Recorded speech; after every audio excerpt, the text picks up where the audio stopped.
Hey, Matt from Stronger You here. Today I want to go through improving your glute activation, just some things you can do in your squat and deadlift that'll help improve that. So first thing that we'll always want to look at when looking for good activation in the squat and deadlift pattern is making sure that the athlete's generating enough stability at the spine and creating enough abdominal pressure. So making sure in a deadlift, for example, that as they go through the movement, their spine stays pretty neutral, and that if we were to poke them in the belly here, on the front, on the sides, the back, it's all going to feel pretty braced and inflated. You're creating abdominal pressure to create stability of the spine, making sure that the deadlift doesn't, using the deadlift as an example again, the deadlift doesn't look like this, where as they come up, they'll hinge, and you'll see there's that hinge point here at the spine where I'm kind of bending across instead of moving at the hips. So first place you want to look for improving glute activation is just making sure that your spine is stable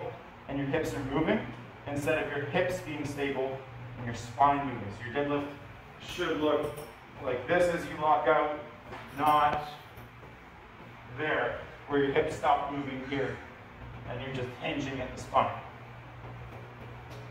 In terms of learning how to control that spine and stopping the hinge points from happening, you want to make sure that you're creating enough abdominal pressure to sustain that. So making sure that your breaths don't go up into your chest like this, which of course that breathing pattern is just going to reinforce that hinge point, but instead making sure that your breath goes down into your diaphragm, fills up your belly, fills up your sides, fills up your back, and creates that canister effect, or pop can effect, that creates a lot of stability at the trunk.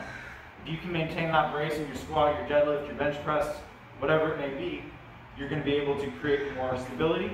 Your body's going to work better in that alignment, and you'll find, realistically, your glutes will probably work a lot more efficiently, and you'll be able to find them easier instead of doing 1,000 glute bridges before your workout and never learning how to brace properly. So, learning how to create that pressure, we want you to start out hands and knees here. You have one hand across your abs, and you're just trying to think about belly breathing into that hand. So, I'm staying tall in my shoulders, and just thinking about creating that expansion across my abs and across my obliques on that supporting side. And as I breathe out, I'm keeping the expansion. Really simple exercise, but really effective at learning how to feel that expansion that you need in your deadlift.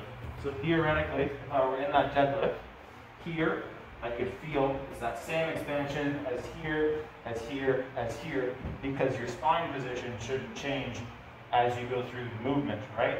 It's your hips and your knees and your ankles and your shoulders that'll change position, but not the spine. And that's about it. If you get those, that should help a lot with your glute activation. Let me know if you have any questions or comments. Leave them in the comments below, or send them to me in a private message. Thanks. Have a great one. See you next week.